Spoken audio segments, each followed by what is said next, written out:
अभिमान सूर्यवंशी अपने खानदान का सबसे बड़ा बेटा था। नाम से ही नहीं, स्वभाव से भी वो अभिमान से भरा था। उसके लिए परिवार का मान सम्मान सबसे ऊपर था और वो हर काम फायदे और नुकसान को देख कर करता था। उसका दिल नहीं, सिर्फ दिमाग चलता था। वो जिद्दी, रूढ़ और अपने नाम की तरह अभिमानी था। दूसरी ओर थी वेदांशी। उसकी जिंदगी उसके अपने ही परिवार ने नर्क बना रखी थी। हर पल ताने, हर पल अपमान। फिर भी वो उन्हें प्यार करती थी। शायद यही उसकी सबसे बड़ी ताकत थी। उसकी आंखों में दुख था, पर दिल में एक उम्मीद की किरण भी थी। अपनी अपनी दुनिया में रहने वाली ये दो इंसान जब एक दूसरे के सामने आए तो नफरत की चिंगारी शोला बन गई। एक बड़े समारोह में उनकी पहली मुलाकात हुई। भीड़ में धक्का लगा और वेदांशी का हाथ गलती से अभिमान की शेरवानी पर पड़ गया। अभिमान ने उसे ऊपर से नीचे तक घूरते हुए तिरस्कार से कहा, तुम्हें पता भी है तुमने किस पर हाथ लगाया है? तुम्हारी इतनी हिम्मत कि मुझे छुओ? वेदांशी ने थोड़ी सहमी पर दृढ़ आवाज में पलट कर जवाब दिया, मैंने जानबूझकर नहीं किया, और इंसान ही तो हैं आप भी। थोड़ा तहजीब से बात नहीं कर सकते? अभिमान एक पल के लिए स्तब्ध रह गया। आज तक किसी ने उसे ऐसे जवाब नहीं दिया था। उसकी आंखों में गुस्सा और जिद भर गई। उसने मन ही मन तय कर लिया, ये लड़की, इसे तो मैं अपनी मुट्ठी में करके रहूंगा। उसी पल से वेदांशी अभिमान के लिए एक जिद बन गई। एक ऐसी जिद जिसे पूरा करने के लिए वो किसी भी हद तक जा सकता था। अभिमान ने अपनी शक्ति और पैसे का इस्तेमाल करना शुरू किया वेदांशी को पाने के लिए। उसने वेदांशी के परिवार पर दबाव डाला, उनकी आर्थिक मजबूरियों का फायदा उठाया और उन्हें शादी के लिए राजी कर लिया। वेदांशी ने अपने परिवार के सामने भीगी आंखों से बहुत गिड़गिड़ाया, नहीं, मैं ये शादी नहीं करूंगी, आप लोग क्यों नहीं समझते? पर उसकी बुआ ने लालच भरी आवाज में कहा, चुप कर, चुपचाप शादी कर ले, हमें इतना पैसा मिल रहा है, तेरी वजह से हमारे दिन फिर जाएंगे। तभी अभिमान कमरे में आया। उसकी आवाज ठंडी और नियंत्रित थी। नफरत? अच्छी बात है, क्योंकि मुझे भी तुमसे कोई मोहब्बत नहीं है। ये सिर्फ एक सौदा है और तुम्हें यह सौदा मानना पड़ेगा, वरना तुम्हारे परिवार का जो थोड़ा बहुत मान सम्मान बचा है वो भी नहीं बचेगा।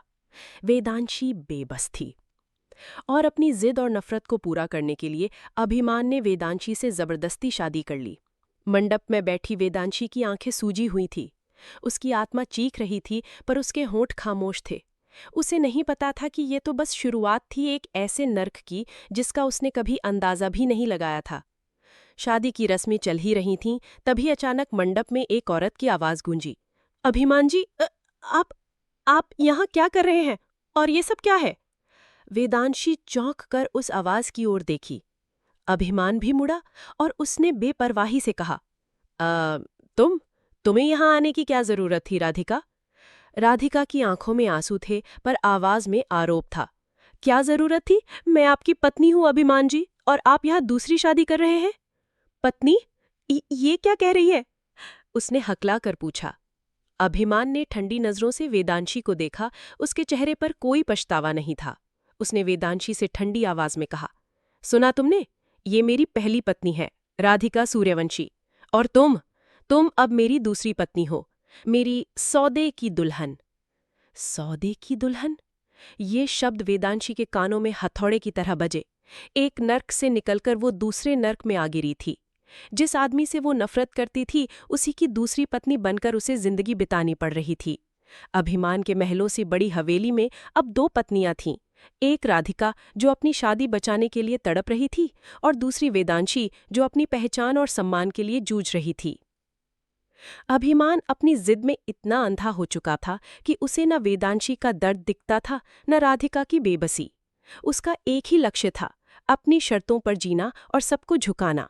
राधिका हर पल वेदांशी से झगड़ती रहती थी, पर वेदांशी, जो अपने परिवार के हाथों सताए जाने के बाद भी नहीं टूटी थी, वो यहाँ भी हार मानने वाली नहीं थी। उसने चुपचाप अपनी जगह बनानी शुरू की, अपनी सहनशीलता और नेक दिल से। उसने परिवार के कुछ सदस्यों का दिल जीता, खासकर अभिमान की दादी का। दादी ने उसे बहुत प्यार दिया और कहा, बेटी, तुम इस घर में आकर उजाला ले आई हो। ये अभिमान तो पत्थर का हो गया है, पर मुझे उम्मीद है तुम उसे बदल दोगी। धीरे धीरे अभिमान भी वेदांशी के इस शांत स्वभाव और उसकी निस्वार्थ सेवा को नोटिस करने लगा। वो उसकी जिद तोड़ने चला था, पर वेदांशी की सादगी और सच्चाई उसके पत्थर दिल में दरार डालने लगी थी। उसे अजीब लगने लगा जब वेदांशी शांत रहती या जब वो उसकी आंखों में दर्द देखता। उसकी नफरत धीरे धीरे जिज्ञासा में बदलने लगी। वो सोचने लगा कि ये कैसी लड़की है, मैं इसे इतनी तकलीफ दे रहा हूं, फिर भी इसके चेहरे पर कोई शिकन नहीं, कोई बदले की भावना नहीं। कहानी में मोड़ तब आया जब सूर्यवंशी ग्रुप पर एक बड़ा आर्थिक संकट आया। अभिमान के कुछ दुश्मन, जिनमें राधिका के परिवार का भी हाथ था, उसे बर्बाद करने की कोशिश कर रहे थे। अभिमान अपनी जिद और अहंकार में इतना उलझ गया था कि उसे कोई रास्ता नहीं दिख रहा था। राधिका ने भी उसे छोड़ दिया क्योंकि उसके परिवार ने उसे ऐसा करने पर मजबूर किया था। अभिमान अकेला पड़ गया था और हारा हुआ महसूस कर रहा था। तभी एक उम्मीद की किरण बनकर सामने आई वेदांशी। उसने अभिमान को टूटने नहीं दिया। अपनी साधारण बुद्धि और लोगों को समझने की कला से उसने अभिमान को वो रास्ता दिखाया जो उसे कहीं नहीं दिख रहा था। उसने राधिका के परिवार के धोखे को उजागर किया और अभिमान को बचाने में मदद की, वो भी बिना किसी शर्त के। उसने अभिमान से कहा, आप अपनी जिद में इतने अंधे हो गए थे कि आप अपनों और परायों में फर्क भूल गए थे। राधिका जी की अपनी मजबूरियां थीं, लेकिन आपके परिवार का मान सम्मान मेरे लिए भी जरूरी है। मैं इसे बर्बाद होते नहीं देख सकती। वेदांशी के इस निस्वार्थ भाव ने अभिमान को झंझोड़ दिया। उसने पहली बार अपने अंदर बैठे अभिमान को हारते देखा। उसे अपनी गलतियों का एहसास हुआ। उसे एहसास हुआ कि जिस लड़की को उसने नफरत से खरीदा था, वही उसकी सच्ची हमसफर निकली। वो वेदांशी के सामने घुटनों के बल बैठ गया। उसकी आंखों में आंसू थे। वेदांशी, मैंने तुम्हारे साथ बहुत बुरा किया। मैंने तुम्हें सिर्फ एक सौदे की तरह देखा। मेरी जिद ने मुझे अंधा कर दिया था। मुझे माफ कर दो। क्या तुम मुझे एक और मौका दोगी? क्या तुम मुझे अपनाओगी? वेदांशी ने अभिमान की आंखों में देखा। उसे अब वो घमंड नहीं, बल्कि एक सच्चा पश्चातापी इंसान दिख रहा था। उसने बहुत दर्द सहा था, पर उसके दिल में अभी भी प्यार की जगह थी। उसने अभिमान को उठाया और मुस्कुराते हुए कहा, अभिमान जी, रिश्ता सौदे का था, पर प्यार का सौदा नहीं होता। आपने मुझे बहुत दर्द दिया, पर अब आप बदल गए हैं। मैं आपको अपनाती हूं, पर एक शर्त पर। अभिमान उत्सुकता से पूछा, क्या शर्त?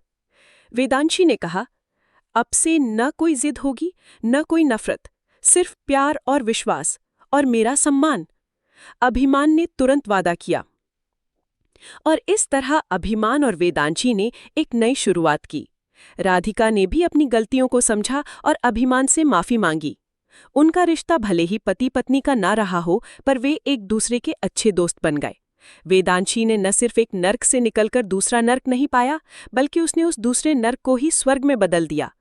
सौदी की दुल्हन अब अभिमान के दिल की रानी बन चुकी थी, जिसने अपने प्यार और धैर्य से अभिमान के नाम के अभिमान को मिटाकर उसके अंदर के इंसान को जगा दिया था। अगर आपको हमारी स्टोरी अच्छी लगी हो तो हमारे चैनल को लाइक, शेयर और सब्सक्राइब जरूर करें।